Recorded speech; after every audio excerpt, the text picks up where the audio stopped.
Mga kapuso, updan ang AOS Barkada sa Independence Day celebration sini sa Domingo.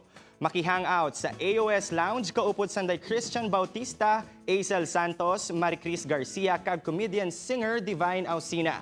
Kantahon man nanday Zephanie, Rita Daniela, Hannah Priscilias, Marian Osabel, Jessica Villarubin, Thea Astley, Jenny Gabriel, Aisel Santos kag Julian San Jose, the divas of the Queendom, ang top Pinoy OPM anthems.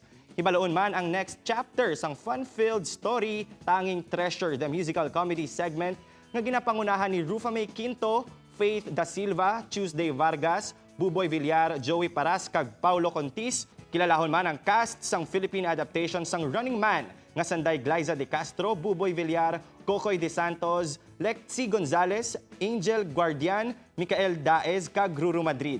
Magaperforman ang local girl group nga Dione. Ang All Out Sunday ang malantaw tag sa kadomingo sang ugto.